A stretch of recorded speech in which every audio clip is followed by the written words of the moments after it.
want you to finish your thought. Go ahead. But it goes back. All this that we're talking about ties into when we said you have to do the spiritual work here, right. Because during the time of transition, contrary to popular belief, folks, you carry you still exist. Right. Your hurts and pains and things that you've gone through still exist during that moment. Exactly. And your fears. Go ahead. And I'll prove that. Right. Right. You know, thoughts that come back to you when you go to the other realm, they've been cycling through the consciousness throughout the course of the day. Exactly. Right. So you'll deal with those issues in dreams. Right. Right. Right. And that's the uniqueness of dreams, right? Those are the communicators. Well, it is the communicator, right, to the material faculty. Yes. Right. Now, if you gain awareness, you'll retain the information. When you come back from the dream. Yes. And you start analyzing and deliberating and doing the work. That's why people, you know, there's a lot of theory about how you can retain awareness in subsequent realms. Right? You can count your fingers. You can, you know, because we have such an attachment to what's material, right? A lot of times it's the more easier way to gain awareness, right? Until you are coherent, acclimated and right. Right. You know what I'm saying? You'll get to a point where, you know, you'll start inducing certain dreams, right? Or start inducing a scenario where you're going to work through the thought patterns that keep you captive. Right. Now, whether or not you do that prior to a state of transition, that's on you. Right? That is completely up to you. Right. And also remember,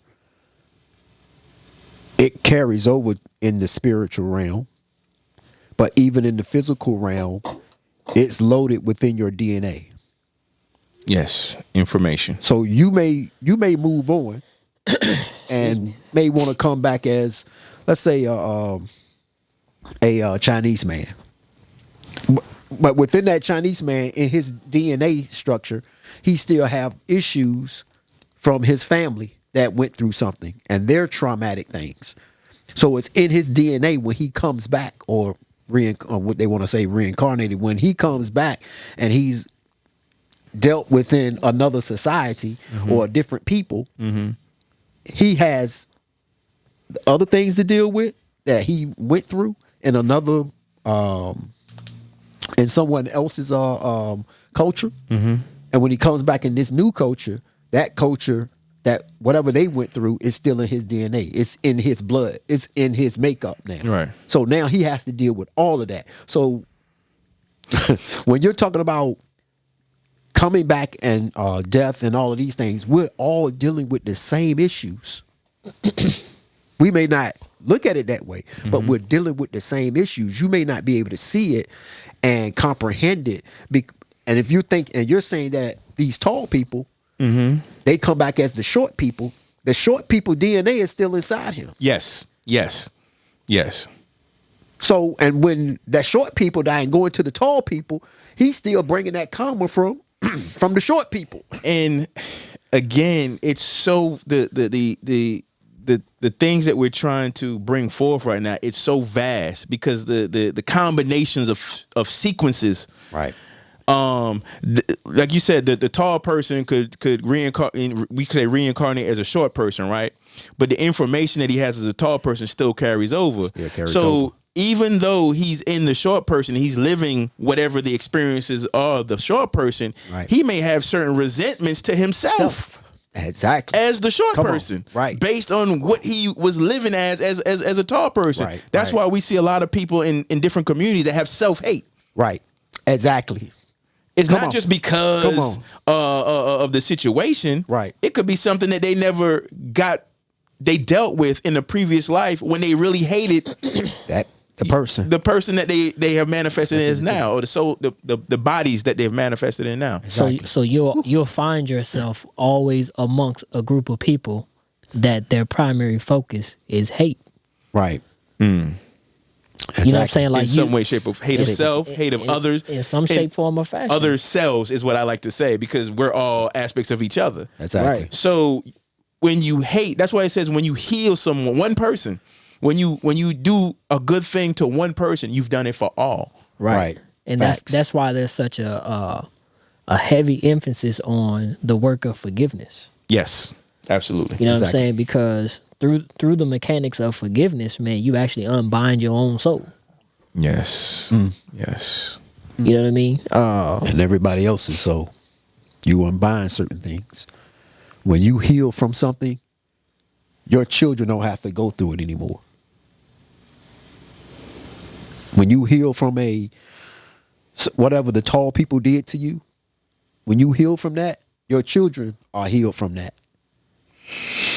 So that healing, it's a word in a Hindu tradition, which is one could call, it's called dharma, which I mentioned earlier, and it's right way of living and path of righteousness. That's what dharma is. And I would like to add to that, it's creating. Right. It's creating. Exactly. Because creation is mending, healing, and moving forward. Exactly. Not Exactly. coming back because you feel like it's something that you didn't learn or you need to evolve past as a soul. Mm-hmm. You know what I mean? That's why we come back. And not only that, that's one reason, but another reason is to help others. Right. It's to do service. To do service. Someone is always here for you to help. Yes. You're here to help somebody. I don't know who it is, but it's somebody. And it might be more than just somebody. Somebody's. Right. Selves serving other selves. Exactly. Yes. Yes. That's exactly what So let it me is. ask you this right here, right? Why do you think we have such a hard time with death? Fear. Fear. Yep. Fear of what is perceivably the unknown. Fear of loss of the self. Because we're so attached, we can't imagine or we can't conceptualize. And I say this, I'm not speaking of everybody. We can't conceptualize not being here. Right. This is it. This is Right. all I know. I've worked so hard to be, I don't know, a CEO of this company. I have all these possessions. I have my family. I have my vehicles. I have whatever it is that you can have in the physical realm. Right. You have come to believe or have convinced yourself, or you have even been taught or led to believe that there's nothing after this. Everything that you cannot take with you. Everything that you cannot take with you. It's a paradox. Right. We're fear of dying, but we all got to go. You know what? I like something that you told me like years ago, right? And sometimes my Isha be getting on me about it too. She was like, why you don't drive your truck? Well, I'd be like, well, I don't like putting miles on it. Right? And you might come back and say something like, well, it is meant to be driven, right? Exactly. You know what I'm saying? I had an issue with people like that because they're always, because I drive my car. Right. I drive my car. Yeah. Right. And I'll drive it anywhere. They say, well, I might go out of town somewhere. Why you just don't rent a car? Because I'm paying for this car and I'm going to drive it. I enjoy driving this car. But I think that's the point, right? Right. You know what I'm saying? It's like the fear is man, I'm not going to get to enjoy all this stuff. Right. Man. Right? Well, yes, you can. Yeah. And, enjoy it every time you get in it. Right. Right? It's like, oh man, the seats are nice. The color is bright. It's not fading. Because these are the only seats. These are the only seats. Yeah. Right? That's interesting. Right? These are the only pairs of shoes or nice clothes or whatever, man. You gonna make up a story, Right. to justify the attachment to it. Right. And that's an aspect of the egoic self. Yeah. Right. And remember, the ego is not bad. Oh. The ego is a tool and a device, Right. to ground you here. Exactly. But also the ego causes suffering that takes you down, that can take you down, so that you can seek moving back up. Right. Yeah. So what would you what would you tell the listeners for people that are working through obtaining more understanding about death or transition, prior to you getting to that point? One thing that we talked about in our little chat was like just being more intentional about loving the moment. Loving the moment, yes. Without attachments. Without attachments. And that's really, it's hard to, even the word attachment carries a connotation. Like if you say, yo, you shouldn't be attached to anything. What you mean? My kids, my children, I love them. And yes, you should, you're supposed to. But I'm going to be frank, they're going to die. Right. Well, you're going to die. I'm going to die. Everything that's physical matter is going to transpire at some point in time. Your glass, your favorite mug and your favorite glass, it's going to break. It's just a matter of when. What did they say with the motorcycle? If you ride, you gonna fall. You may fall. Oh, I can attest to that. I can attest. And for those who haven't fall, you just ain't fall yet. Yeah. Right. It's just coming. Unless you get out the game quick. Right. You had something to say. I think you're about to say something. Yeah.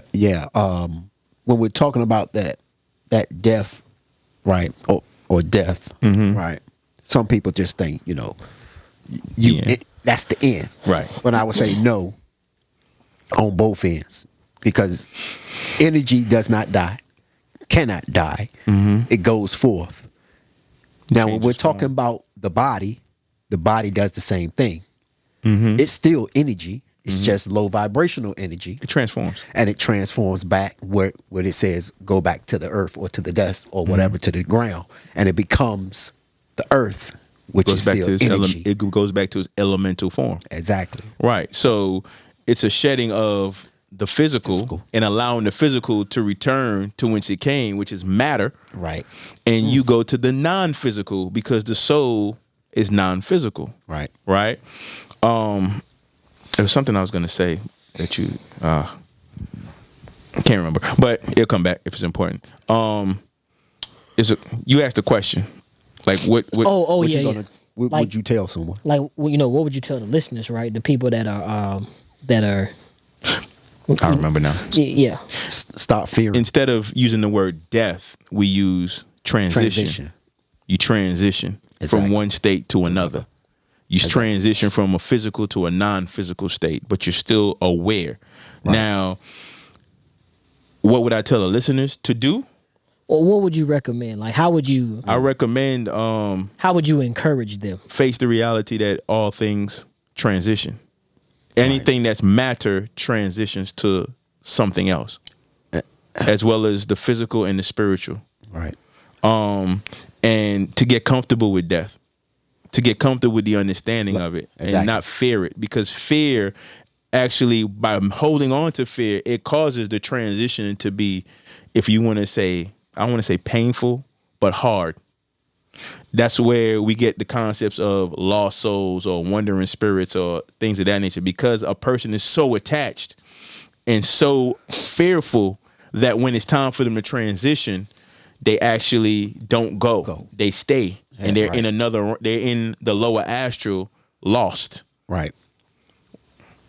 So it's really understanding and preparing and teaching that, this is an aspect of life and embracing it. That's why it goes back to living the moment, embracing each moment. Right. Embracing, if you get in an argument with someone, and you reflect, you're like, wow, I'm still here to even have this argument with this person. How can I make this right? Because that argument, even us being here right now, I am so grateful and thankful, right? Because we can all, after this podcast, we could go our separate ways and one of us don't come back.